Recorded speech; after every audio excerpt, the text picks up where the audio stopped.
Thank you all so much for joining us this morning in this magnificent setting. I think Alain de Botton said it best when he said Cliveden is definitively the most beautiful and dignified literary festival on the planet. Now, we are here this morning to discuss one of the most exciting and possibly existential issues ever to face humanity: artificial intelligence. We gathered here just 12 months ago to talk about AI and creativity, and since then so much has happened. Of course, ChatGPT at that stage had just several million adopters, and this morning when I checked, there had been 124 million views of ChatGPT 4 just this month, and I must admit some of those prompts were mine. Because what I asked was, what are the most impressive AI updates from the past 12 months with which I can wow a very sophisticated literary audience? And this is what my phone assuredly informed me. So since September 2023, advancements in AI have rapidly evolved, transforming industries, improving efficiency, and solving complex scientific problems. It gave me 5 answers, which is a wonderful number at Chanel, so that was also very reassuring. Business productivity and cost efficiency, drug discovery, wider healthcare applications, climate science benefits, and advancements to support learning. So that would suggest that further to the title of this panel, we are looking at this gamble on generative AI as a triumph. However, according to pundits like some here, and also Yuval Noah Harari, AI is a social weapon of mass destruction.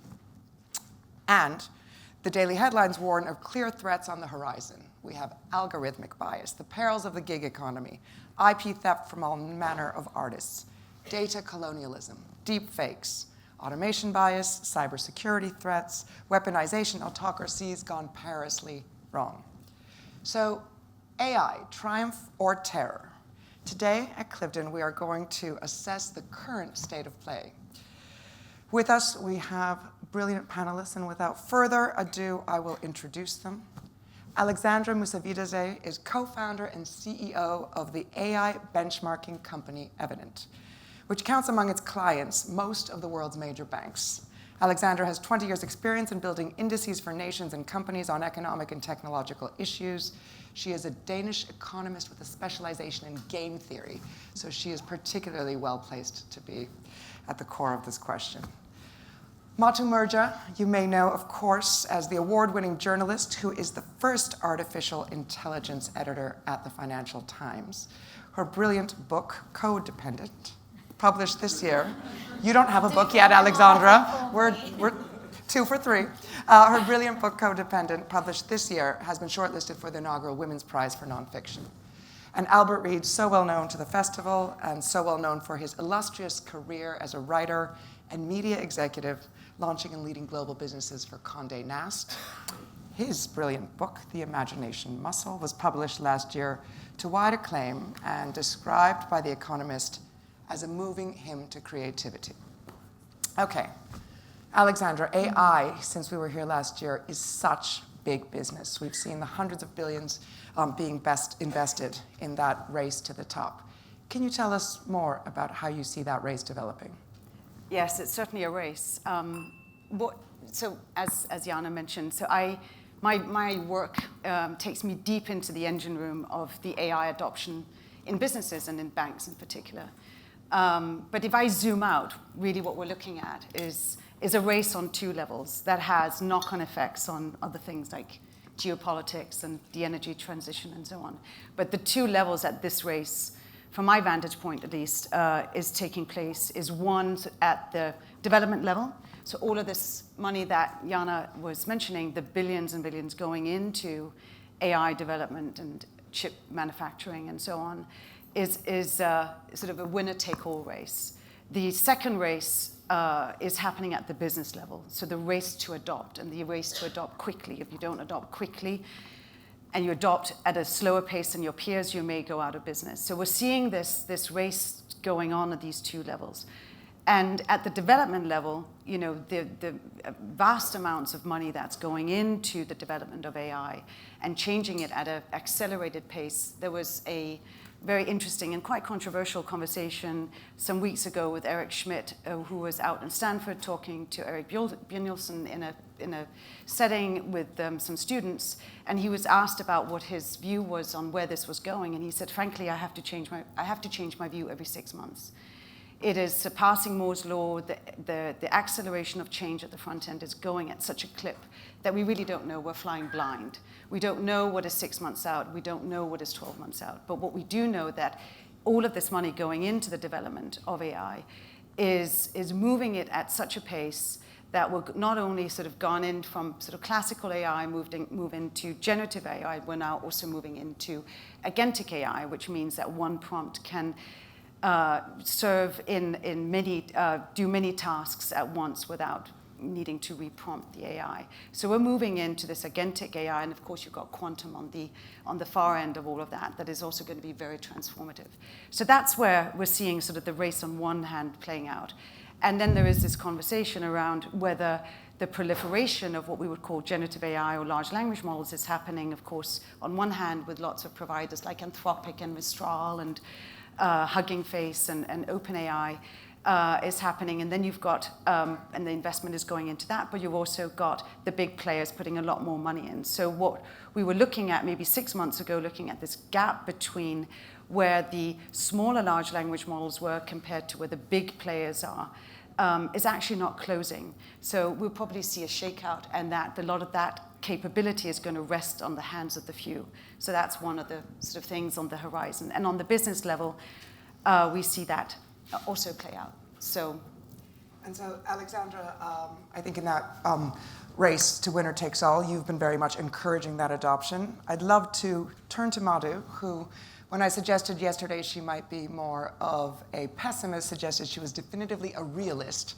And so her book does suggest that there are people living in the shadows of AI. Can you tell us more about that? Yeah, so actually Alexandra ended on a very convenient note there, talking about the concentration of corporate power. And you know, on one end, you have this big idea where we can see clearly, you know, we saw it already in the tech world with social media, how the companies with data held the power, made the money, and that's going to become even more extreme when it comes to AI.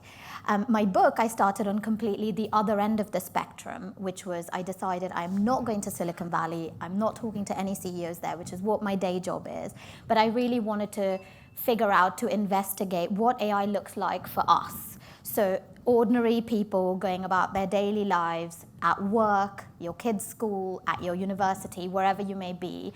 What does AI look like for you? How is it going to change your life, your relationship with the person sitting next to you, with everybody in this room, with the state at large?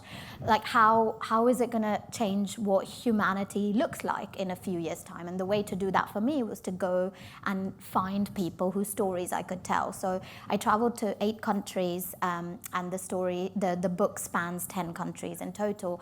And I followed 9 or 10 ordinary people, mothers, teachers, doctors in rural India, Argentina, Kenya, of course the US and the UK and Europe, and told stories of how their encounters with AI had unexpected consequences. Went in agnostic. As I said, I'm a realist, and I actually really am personally an optimist. And I started my working life at Wired magazine, where Albert was at Condé Nast, and you have to be an optimist if you work for Wired. You have to believe technology is going to change the world for the better, which I still do. But really what I found in practice is it's widening the inequality that already exists in society. And so the people that it was hurting the most were those who are already vulnerable. So I look at tribal communities in Argentina. I looked at slum-dwelling young people in Nairobi, refugees in Bulgaria, who are all working in this AI supply chain or are being subjected to it, whose lives were actually worse because of the introduction of AI into it. And even though I tried to avoid Silicon Valley while doing this, really what I found connecting the dots is that a lot of this sort of disparate impact comes from this extreme concentration of power. And it means that now we have maybe 5 companies. You talked a lot about startups, and we can be optimistic about them, but really today you can't do anything without having a cloud infrastructure or all of the data and basically billions, if not trillions of dollars. And there's only maybe a handful of companies who can do that, which is big tech or sovereign wealth funds from very small number of countries.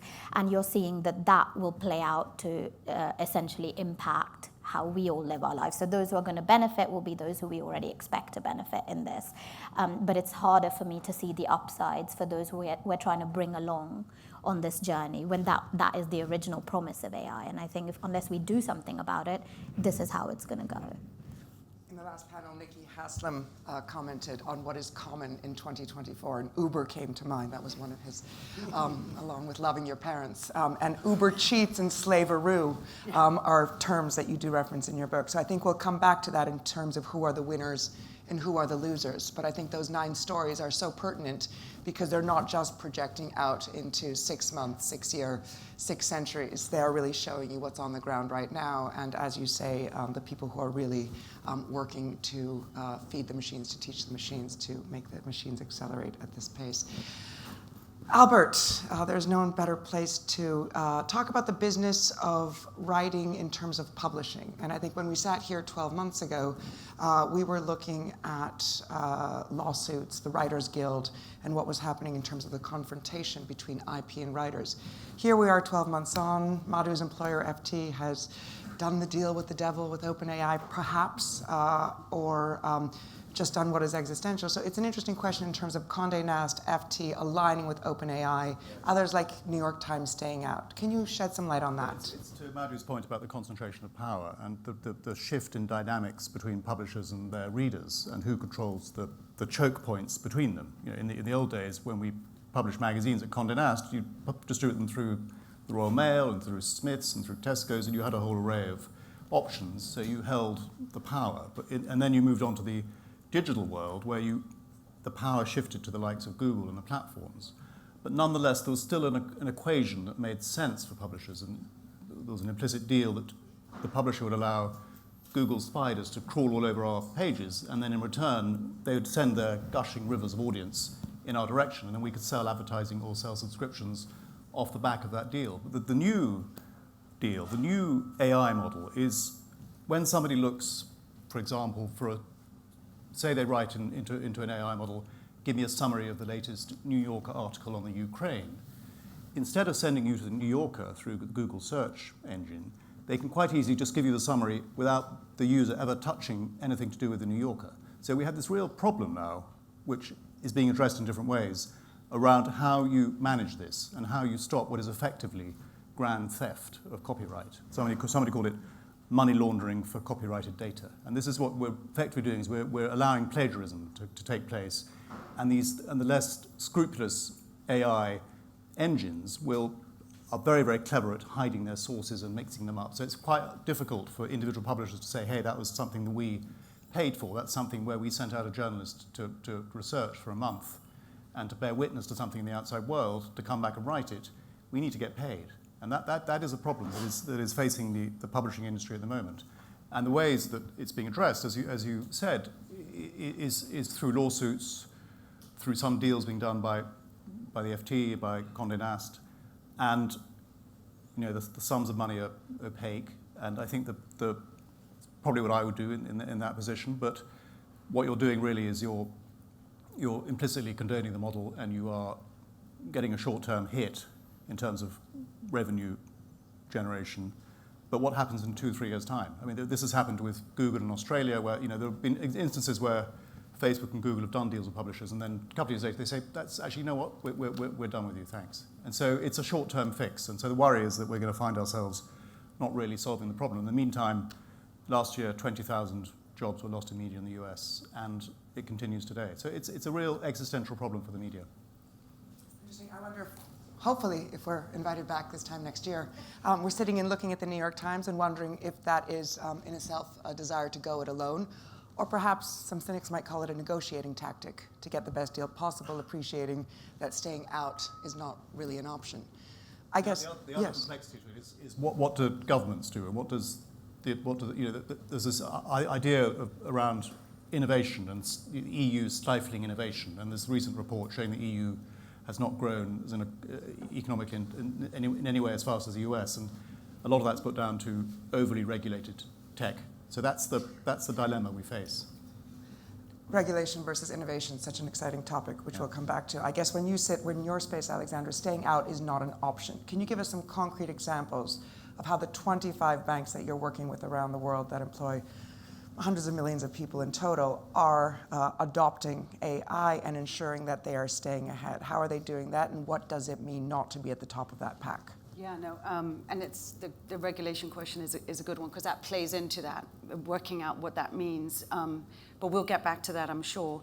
I mean, the question of that's a question of what does it mean to win? What does it mean to be a winner in this race or a loser? And I think that this point that Madhu raised on looking at the underbelly of what this all means is incredibly important. But when you look at it from the big business perspective, the banks, the insurance companies, the health company, the manufacturing, oil and gas, that are all pouring so much money into adoption of AI because you can't not, because if you are not doing it and your peers are, they are getting ahead in the race of many of the things that you mentioned, Yana, in the beginning. So efficiency gains, revenue uptake, all of these aspects that are going to streamline the way that you function as a business. Can you give us an idea of the scale? We've been reading about BlackRock and OpenAI at 30 billion, Sam Altman suggesting that it's 300 billion that's needed. Can you wow us with some billions in terms of... 3 trillion. Yes. Trillion. Okay, there we go. Times 10. Great. If you can pick up on that strand in terms of an example of insurance companies, banks, who is at the top of that pile? And is that investment linear in terms of who is a winner or a loser in those terms? So the biggest bank out there is also the best in AI. They're spending 17 billion a year. 17 billion a year is a lot of money on tech and AI. And so that is going up and up. And the bigger proportion of that number is going towards AI. So and what they're doing with all of that is, it's gone from, so when generative AI got released, people were, of course, rushing into this, what can we do with this? And there was this phase of testing and exploring and what are these use cases that get unlocked? What can we actually do with this? And so a period has been underway, and now moving everything into but looking at, can we use it more in fraud detection?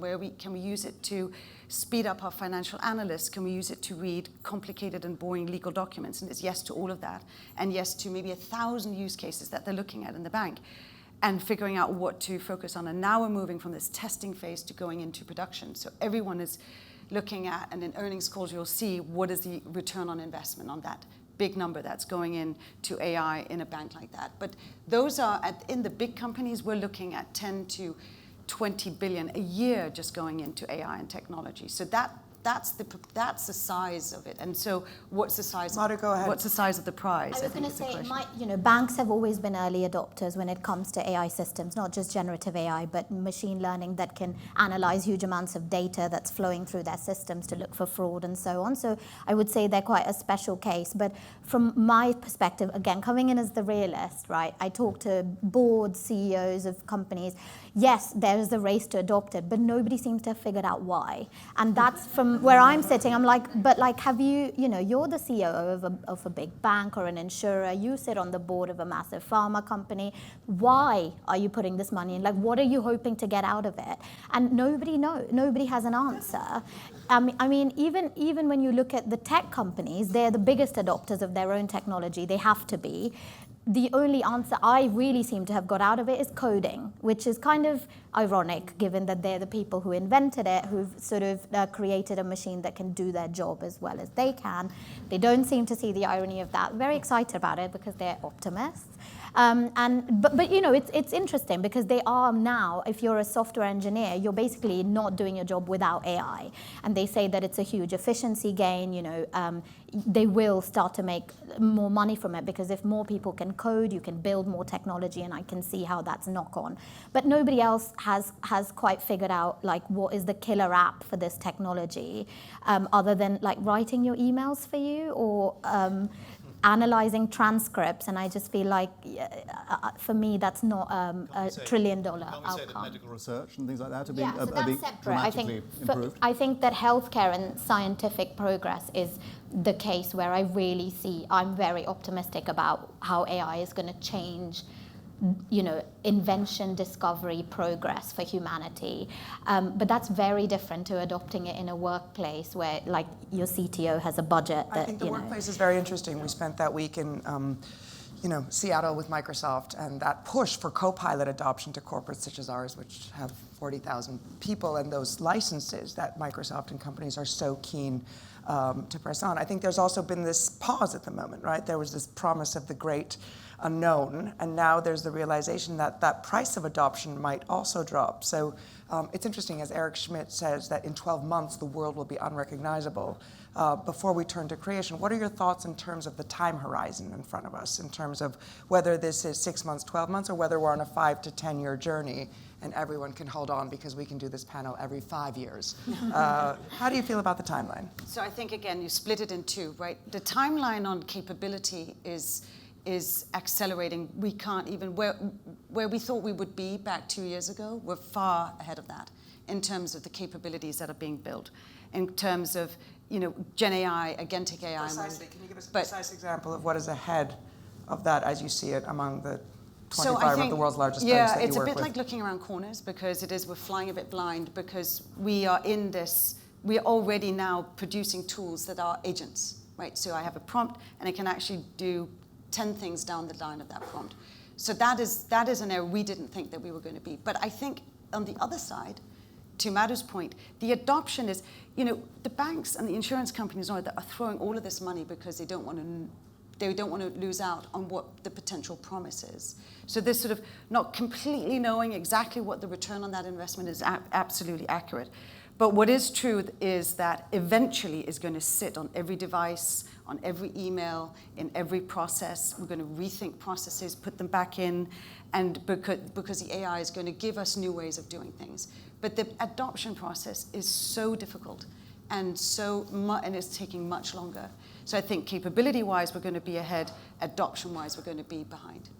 Madhu? I would actually exactly agree with that bifurcation of, from a scientific perspective. I was speaking to a neuroscientist at one of the big AI companies, who said he's basically like thrown out everything he's done for 20 years on his understanding of sort of how babies learn versus how AI learns, and realized that AI actually doesn't need to learn in the same way that humans do. So for us, the way that children and even adults learn is through multimodal interaction with the world. You get feedback from one another, you get visual feedback. You need that in order to learn, right? There's a cause and effect. Like, you don't need that with AI, is what they've discovered. You can just throw a huge amount of data at it, so say with language, and somehow it's able to find all the patterns within language. And this person was saying, if you show it, a huge amount of data in 3 languages, and then just give it a small amount of data in a 4th language, it can basically learn that language like within hours. That's learning, and that's rapid, right? So, and it doesn't need to look around and get feedback and stuff. So I think you can just see how that scales, and the fact how data is so important there. So that will become key, and it is moving much more quickly than even the scientists in the area anticipated. But on us all using it, I don't think everybody needs to worry that we'll be out of jobs yet, because this is how technology has always been. It's not having something that works well even is not enough for people to start using it in their daily lives. And this is not a perfect technology, right? It makes errors. It's predictive at the end of the day. It's not a calculator. We're going to have to habituate to it making mistakes and working with that, rather than expecting it to give us answers. I think there's still a big learning curve with that right now. And Albert, imagination, is that the last frontier? I think it could be. What we're seeing is this kind of rising tide of, in terms of, in an economic sense, of jobs at the lower end of the hierarchy of creativity being taken by AI, whether it's music for adverts or whether it's copywriting for catalogs. All this stuff is now done not by people. Those jobs no longer exist. And then it's rising up to do, action film scripts and filming films. So that'll be upon us soon, where those entertainment franchises become more and more AI driven. And then the question that we don't know the answer to is when it stops rising, or does it stop rising? Does it go all the way to the top? Does it cover the entire world of human creativity? Or is there a part of what we do with our imaginations that will forever remain outside the purview of AI? That's the question that we don't know the answer to. Have you seen anything in the last 12 months that is in any way hinted? We've seen Amazon pointing toward limiting some self-titled books. We've seen Spotify. Yes, I've seen. Lawsuits. I mean, that's an interesting example where business models are being upended, and Amazon issued this release saying that no author could publish more than 3 books a day.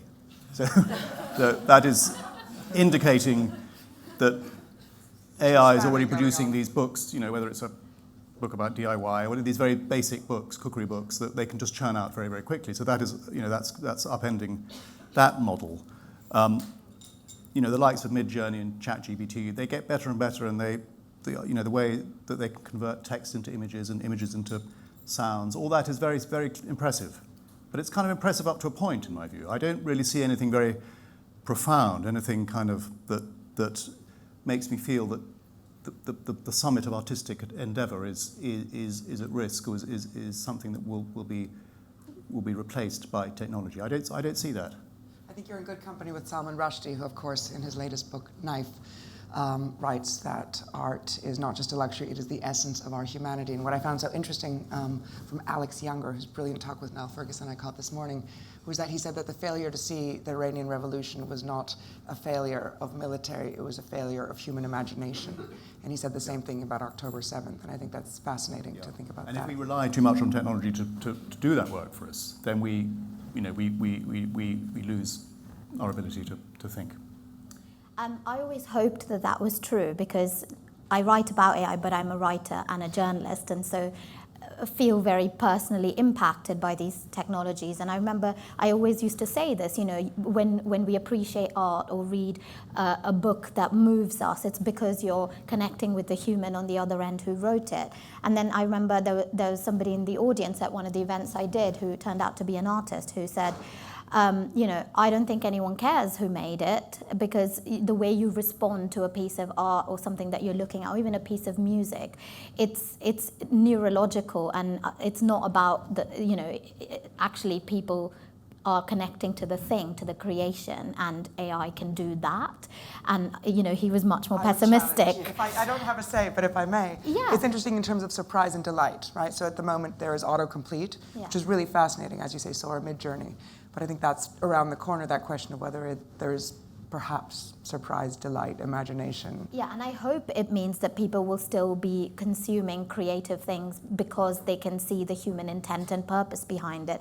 But my worry, seeing what's already happening today with ChatGPT, is people forget. You become very used to interacting with virtual digital systems, and then you forget that there should be a human. And the thing that really surprised me was there's a Chinese company called Xiaoice, and it generates basically AI girlfriends and boyfriends for people. And it's generated 500 million AI, that's 500 million AI girlfriends that men are in relationships with actively. I think some people might be scratching their heads. But it's widespread, and right. it's particularly amongst young people. They don't find that surprising or weird.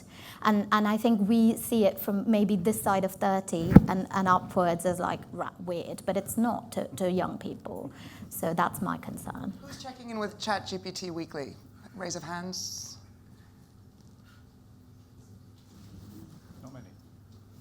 It's all the young people there. Yeah. You were saying, Alexandra? No, I think sort of outside of my sort of on the work of the banks, but on the point of, it is really concerning that is becoming an option, right? That you disengage from the human interactions and you go and have a virtual one.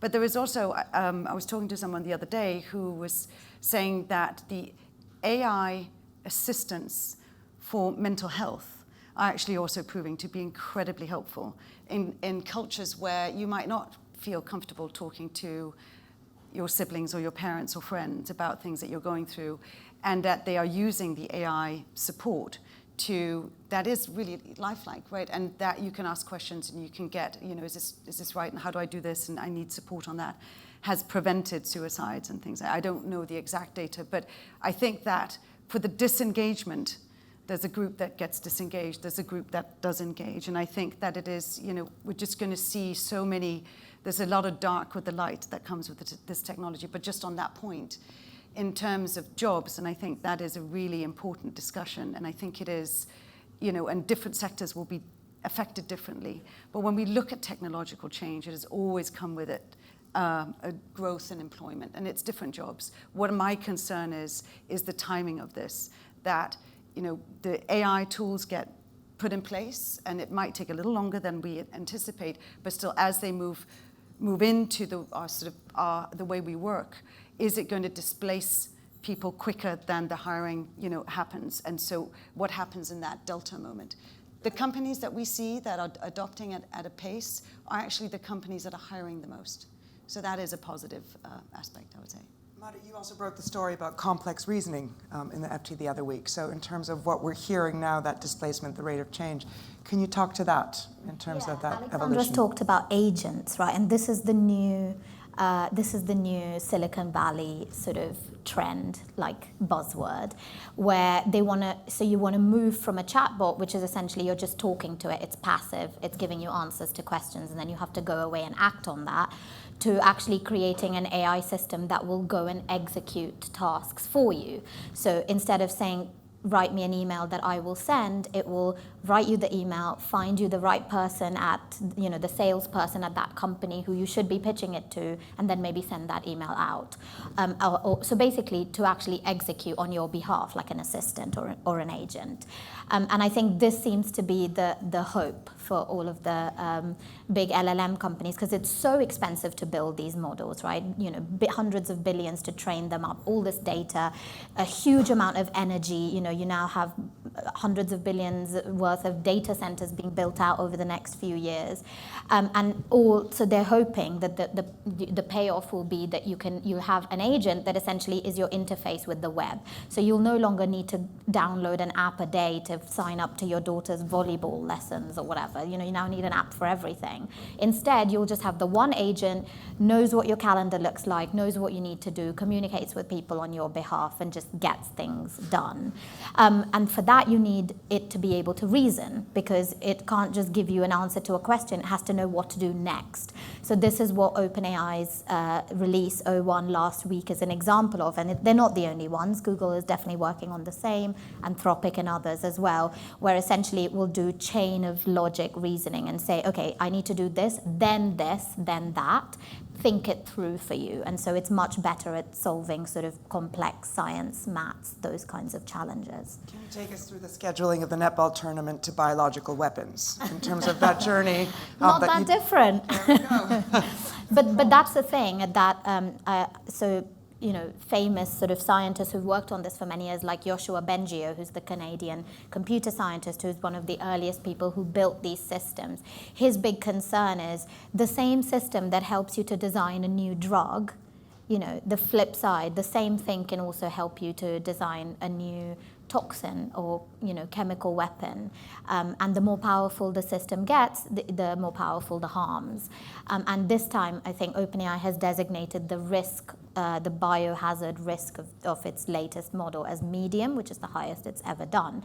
But people who work in that area to push back would say, you still need to understand, be a biochemist or know something about weapons in order to get this to help you. It can't just be me going and creating a biological weapon. So right now, we're not there yet, but it concerns me that we're going in that direction, I guess. Does it boil down to the question of whether AI can ask the right question, a question that's important, and a question that a human couldn't ask themselves? Do you think, because that would be a seismic shift in power, wouldn't it, and in autonomy? Yeah, for exactly. AI. So that's the thing. If it begins to ask questions that we didn't know we were meant to. So I spoke to this chemist who was one of they're called red teamers, who are the people who are experts who are hired to try and break these systems in advance of releasing them. And this chemist said that he used GPT-4, which is the previous version, to firstly go through loads of scientific papers and design an entirely new toxin, like a neurotoxin that can kill you like like the ones that exist today, but unique in chemical structure. But it was also able to go through lists of directories and factories of where they could be produced and then place an order for it. He had to make a tweak so that it wasn't actually deadly, because people there have lists that they check against for like dangerous toxins, and if it wasn't on the list, they would just go and produce it. So he made a tweak to it, but it was produced and it was shipped to him at his house. So, and all of that was done, through the system kind of knowing what to do next. So yeah, the more it knows what the next step is, it becomes more autonomous. But just to say, we're not there today. It's not clever enough. And as you said, it's the shadow and the light, right? So we talk about clever, and that makes me think in terms of that journey. Is there, in the process of creation, a spectrum, if we're not on autopilot, to co-pilot? Where do you see the place in space, Albert, potentially, for the technology to accompany the artist, the creator, the musician? I think there are lots of opportunities for it to be used to enhance creativity if it's used carefully. I think it can be used, areas like gaming and special effects, which previously took 20, 30 people to do something, can now be done by 1 or 2 people in their bedrooms. So that upends business models in a positive way, and it allows people to do things that they couldn't have done before. And so I think there are areas where where the co-pilot element of AI is extremely helpful. I think if you're writing, it can be the best research you've ever had. It can be your editor. It can give you, there's this thing called the Einstellung effect, which is getting away from your mindset, your biases, and using it to try and challenge the way you think, which is based on your beliefs and your memories and the way your mindset has been developed over the years. So I think there are definite benefits that can be used, but I think it's a powerful tool that can be used in negative ways. I notice on ChatGPT they say it can help you with your homework and your essays, and that strikes a chill in my bones a bit, doesn't it? And the way that education becomes something where you're being helped along at every level without necessarily having to engage in the way that you used to have to engage. So it's got pros and cons. I think the other point about AI and creativity is the sort of adequacy problem. Everything is good enough. The algorithm drives things to be more like each other. There's a study that I saw a study of chord progression in music, and the chord progression in music is getting safer. Fewer chord risks are being taken because algorithms are driving everyone into the same funnel, and the safest, it's the safest route, and the one that's most likely to get you to click onto the next song. But it removes that risk, that imagination, that humanity that is tied into art. Your book draws upon your extraordinary education and the classics and takes us back to Prometheus and the human fire. Yeah. It leads me to ask you if we've seen anything like this in history. Gutenberg gets raised, all these evolutions. Why is this one different? It happens all the time. I think you think of, even more recently, the Industrial Revolution, you think of someone like Wordsworth, sitting on the hills in the Lake District looking down, metaphorically, into the Manchester and the Midlands and the trains and the railways and the furnaces and the factories, and being kind of despairing of this kind of creeping choking of humanity through technology and industry. And I think it's the same thing. We're afraid of change, and we're afraid of things that we don't fully understand, and things that do impinge on our identities. And I think that is something that we find hard to reconcile with. As I look at our panel, I realize that we are not very representative in terms of gender of the world of AI. And so I have but to... we are on this panel.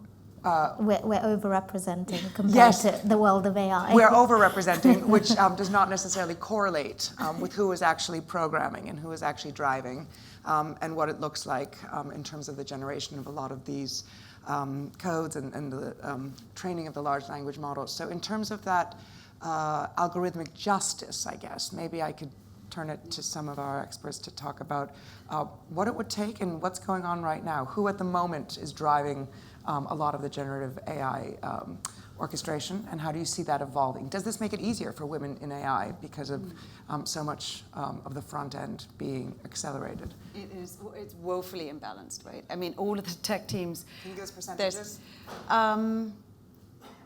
I can give it a go. Madhu, you might know the percentages better than I do, but I think that the development, it depends a little bit also where in the business you're looking, but sort of in the sort of computer scientist world, it's probably like 80% men, I would imagine. We actually pull the data in from the banks, the AI developers in the banks, and it is better there, but it's not great. And when you're building and you're looking at the data set you're working on and you're creating these algorithms, of course, it's really important to have a balanced group that is thinking through these problems, because that will always generate better outcomes. But that's not the case right now. It's not the case right now. So there are two things to say. One is that a lot of the training data is now synthetic data. And it's a drone. I think we've got a little drone. It's an AI that's bee. come in. Biological one. A biological drone. It was cooked up by a prompt, and this is agentic AI. But it's imbalanced, and it's a real problem, and it is something that has to be addressed. But I would say that there are some amazing women out there that are leading and at the forefront of AI development. Manuela Veloso from Carnegie Mellon. There's Fei Li out of Stanford. There's obviously many, many more. And I think the important thing we should do is the spotlight on the women that are on the forefront there to drive more women into computer science and so on. I don't know what the other solution is other than the fundamental question of getting more women in STEM. So the pool. We've got to STEM education seems to be a good place to start. Yeah. Yeah, for me, the interesting thing is obviously there is an imbalance, and there has been for a long time. And even if tech companies say it's 50-50, as Alexandra said, if you drill into where exactly the women are working, they tend to be more, sorry, I'm worried about this wasp. They tend to be more in sort of marketing, policy, communications, project management compared to core sort of computer science and so on. And so I think that's the key thing. Where are the decisions being made? They're in the rooms with the scientists, with the computer scientists, right? And the reason it matters so much in AI is because of how the input matters so much. The design of the systems is reflected in the output, right? Not just the data it's trained on, but even the decisions that you make when you think about what do you want to maximize, what objective function are you maximizing for this particular thing. I had a really interesting chat with a woman who used to work at DeepMind who talked about even defining intelligence itself. Currently AI systems, the way they define intelligence is it's in a very male way of sort of predicting the right answer. But there are so many types of intelligence. There's social intelligence, emotional intelligence. When you don't have people thinking about other ways to approach a problem, it becomes very much a how do we find the right answer?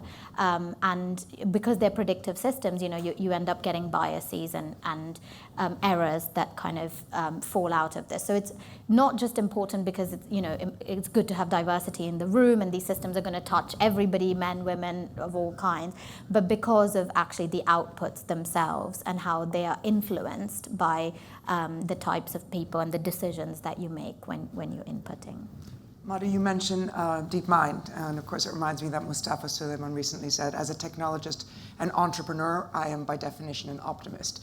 And I wanted to turn to Albert as a thinker and as a writer. By definition, are you optimistic? Is this an optimistic time for the writers, the readers in this room? I think it's a mixture. I think there are good things and bad things. I think there's the co-pilot and there's the autopilot elements of AI. It's just a question of how we use technology. It comes back to the same question that we've always faced with every wave of technological innovation. We have to manage it, and that's the important element. And be very conscious of our own contribution to the planet in terms of what our imaginations can do and where they must be protected and where they can be enhanced. You touch on planet, which takes me to one of our final topics before we turn to the audience for questions. And of course, that is the tremendous amount of energy that is needed to support this incredible pace of growth. So I don't know if anyone wants to touch on where we are. There's so many divergent views in terms of whether this will more quickly accelerate our path to carbon neutrality, or whether quantum on the horizon means that this is actually existentially a process that needs to be mitigated, that needs to be managed, that can't run ahead of itself, or else the possibilities are more concerning than one might think. I've only just started looking into this, so I'm not the expert on the energy side, but I do think this is the next key story in this wider story of AI, because it's now becoming more and more apparent how energy hungry, water hungry these systems are. You're seeing a huge amount of the investment is now going into data centers. And I was reading today, so the thread of my book is looking at this idea of data colonialism, right? Where you have companies, mostly in Silicon Valley, that whose systems have reached all the corners of the world, where they're kind of collecting data, they're data siphons from everybody, but aren't building products for everybody. And this actually plays out with energy as well. I saw recently that, they're building data centers in really drought-ridden parts of the world, in Mexico, in Argentina, where people are unable to get water. And you have, Microsoft, I think, has a data center in Mexico, which was using something like 30% of the water that would have been needed by the people in that area in a year. And so it's becoming much more hungry for this stuff. But the promise is, we'll then have an AI breakthrough that, creates a new material and solves the energy crisis. And I hope that will be the case. But in the short term, I think it's clear that nobody's quite sure how that's going to pan out. And you're seeing, Microsoft's now got a big fund with BlackRock, where they're going to, and they've also bought an opening an old nuclear power plant in the US. Is it called 3 Mile Island? They're making lots of those bets. I think this morning there was a headline that sources close to Microsoft suggest Microsoft fears it will run out of power for the advancements in AI it needs to make. They're opening the nuclear power plant that's been shut for many years in the US, and so they're trying to look for new sources of power. And in the meantime, selling the idea that it's fine because AI is going to solve the climate crisis. But I think that's the open question now. That is the big question. I mean, we don't know. We're flying blind on this. And the dimensions, I really like the dimensions you pick up there, because that is it then going to solve it? What's the time frame? And again, like the job question, is it going to be, on two different time frames that we're going to actually have a really difficult time in the meantime? But I think, there are lots of arguments on all sides that, but there's something that is absolutely clear, that all of this investment we were talking about, all of the billions that are going into it, is for development. And I don't think it's fully thought through the energy demand that's going to create. So NVIDIA launched I think it was in January. Jensen Huang came out with his new chip. It was called the Blackwell. And one of the things that he pointed out was this is great for the energy question, because you can do so much more on that chip. So there are those sort of hardware questions in there too. Are we going to just develop an infrastructure that is just going to be much more energy efficient? So that's also on the horizon as a solution. And the BlackRock Microsoft fund that just was established for 30 billion, I think it is, going into precisely this, is infrastructure, data centers, supporting, energy efficient chips, manufacturing and so on. But there's a whole knock-on effect on the geopolitics side of this as well. So, yeah. And that's for a whole other discussion. We would love to take questions from the room, and there's one enthusiastic hand to start with. Yeah, well, just going back to something that you said about we need to manage it, and if I'm like the pessimist in the room here, who is that down to? Because if 5 big companies are the companies that are investing, and it's a worldwide thing, isn't it? Sorry, I'm really loud, so I don't think I need this, but it's a worldwide thing. So do governments regulate? I mean, how do we? Who manages the AI? I feel like we disagree on that. We do. Go ahead. Well, it's the governments, but the governments are notoriously slow, and they have this trade-off of regulation and innovation, and where do you draw the line? And that is something that is a problem. I think there have to be rules. Of course there have to be rules. We didn't do that with the internet, and then here we are now trying to back solve for safety on the internet. And why are 12-year-olds allowed to look at horrific videos on the internet? Because there are no rules and there's no gates. And we allowed that to happen because it was completely self-regulated as an industry. So now we're coming into AI. Of course we need rules. I don't know why we would think we didn't. I understand there's a trade-off between innovation, but I don't necessarily think we need to go to the drawing board and come up with a whole fresh set of regulations for a technology that's fast moving. I think we have existing laws, copyright laws, human rights laws, privacy laws, medical safety, healthcare laws, that AI should be held to account within that. We can't put out an AI designed drug that harms people just because it was designed by AI. Or similarly, we can't have HR systems where AI recruits people that is biased, which would contravene human rights or discriminatory laws just because it was done by AI, right? So my view is we need to have accountability for the outcomes of these systems in all the areas in which, and that's true of banks, they're already regulated. They can't just be putting out systems without looking. So we think it's one or the other. It's like do it all or do nothing. But there are many things we can do today. And the first thing is being accountable for the outcomes of these systems and holding somebody responsible for when they go wrong, which I think is like the basic minimum that we need to do today. Alexandra, how can you dispute that? Where is the disagreement with that very sensible opinion? I don't think we don't fundamentally disagree. I think it's just more the how, right? It is, I disagree with the point of putting regulation on the systems itself. I don't think it's feasible. I don't think it's realistic. There's a proliferation of large language models that are going to be in an open source environment or in a company environment. And open source is extremely important to maintain that access to research and innovation, because if we don't have that, we won't have the good. We won't have the drug discovery and the breakthrough for, the energy transition and so on. So if we close that off, I think it's going to be quite difficult but what I do think is in place is that the accountability by the sectors themselves. If there is a drug, discovery and it's AI driven, it's the responsibility of the company that is developing it. That's where the buck stops. If it's a bank with an automated mortgage lending scheme that has an issue, the bank is accountable. It cannot be the actual LLM itself, because it gets pulled in, it gets manipulated, all sorts of things happen in the meantime. So it's got to be whoever is producing something that is AI-based has the responsibility for whatever that might be. I think we see with the tech companies and how long it took the EU Safety Act to get through those 5 years and how long it will take to implement it, that it's better to think at the outset, of course, because once the genie's left the bottle, it's very, very difficult to put back, like we see in social media. Let me take a couple of questions then, and then we can amalgamate them. If we could start here in the front and then go to the back. Thank you to the panel. I wanted to ask, as an extension of the lady's question, is there someone specifically keeping an eye on, say, a smart person with a chemistry degree who can design something dangerous? Are they keeping an eye on things like that, for example, something illegal activities? Great. Let's take another question. One in the back.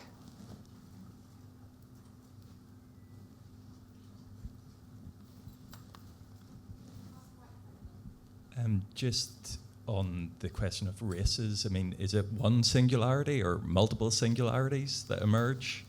And there's a lot of focus on corporate settings here, but what about non-corporate settings, governments developing their own models? Great. Great question. Thank you so much. One at the very back.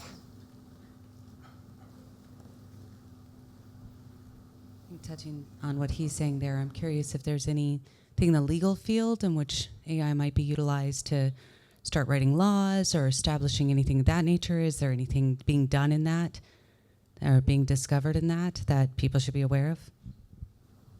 Great. Let's take the chemistry student, the legal professional, singularity, and geopolitics. Who wants to take that on? Which one do you want? You go first. Decide. Go ahead, Madhu. Go ahead. Oh, okay. Is anyone keeping an eye on things? Well, what do we think? Well, I'm not, obviously illegal things are still illegal. You can't, do acts of terrorism or kill people, but I don't think anybody's keeping an eye on what somebody's using ChatGPT for except OpenAI. And since they're not liable for anything, they don't really need to do anything about it. So that for me is the issue, right? It's who is overseeing how this stuff is being used, who's checking that these things are safe. For that, we do need laws and regulations, and there needs to be transparency of what companies are building and what they know is happening, because currently nobody is responsible for it. So sorry if that's a bit of a scary answer, but no, there's nobody looking out for if there's a person in their garage building a biological weapon with an AI system, and that's kind of the problem. Does anybody else want to take the others? Yeah. Okay, we'll move on. No, We won't move on. Yes. Yeah, I get it. On the geopolitics side and I mean, I think there's sort of two questions in that one. One is sort of, will we reach AGI, and what is the role of governments? And I think it's so you do see this winner-take-all mentality going on at a geopolitical level as well, right? And the US policy, again, on China is very clear. You want to make sure that you are in the leading seat when it comes to development of emerging technology of all kinds, whether it's, advanced AI or quantum, where the race is taking place now, also at a national level. Albert? One of the interesting questions I have is where do we as the UK sit in this? Because is all the power ceding to the US and China, or do you see us? We have so much research and so much expertise in this country. Are we able to use it effectively in this global marketplace? I think we also need investment in the infrastructure, like we've been talking about. You can have researchers who have the know-how and the knowledge, but you need huge amounts of cloud computing and energy, all of that needs to go hand in hand. And I think that's a reason why with governments you're seeing a huge imbalance. So in the Middle East, particularly the UAE and Saudi Arabia have put huge amounts of resources, they have natural resources and money into building sovereign systems. But not a lot of countries have that kind of wherewithal, which is why it's all privatized. So it's almost you're seeing an imbalance between private and public, and less ability for even governments like the UK to build these systems of their own with their own sort of use cases in mind, which I think is an issue. Hopefully we have someone from the current government in this room listening to Madhu's pledge for infrastructure investment. I'd love to take another couple of questions from the audience. Please go ahead.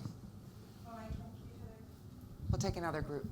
Thank you for an informative talk. My question has been touched upon by a couple of people that have asked questions, but it's really more on sort of the ethics and accountability and risk for AI as AI sort of innovates. And as we've seen in really big data for a lot of institutions, mainly healthcare and finance, where there's been a lot of regulatory enforcement and fines, as AI innovates, do you think that that's something that we're going to have to take a look at, and then there might be more fines to come in the future for companies with wrongdoings of the information and output for AI?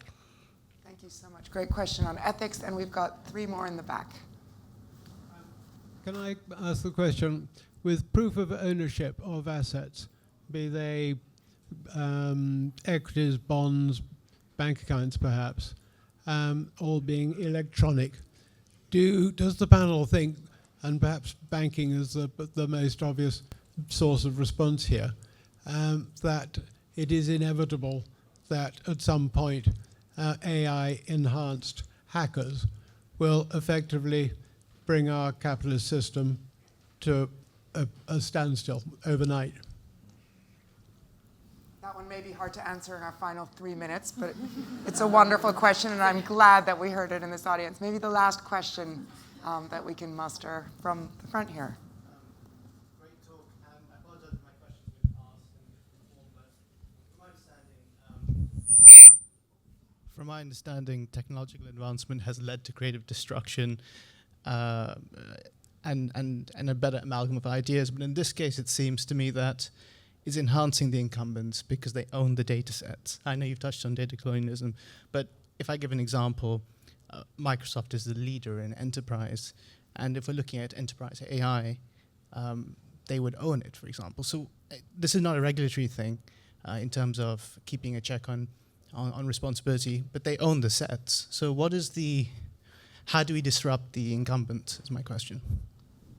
Terrific. That is our last set of answers, and it seems like Alexandra's keen to answer, and we can get to Schumpeter's creative destruction at the end there. Actually, the question in the back is well, the answer is yes.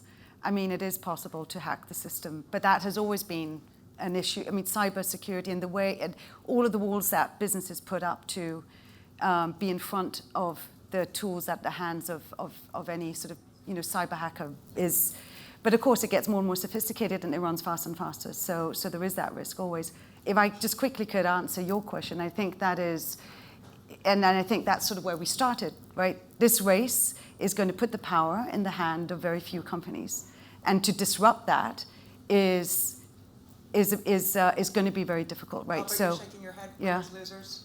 No, I think I'm agreeing. This is a concentration of power issue, and I think that is something that creative destruction. The rules are slightly different this time. I think the parameters are different, and that's going to play out in a way that we can't predict.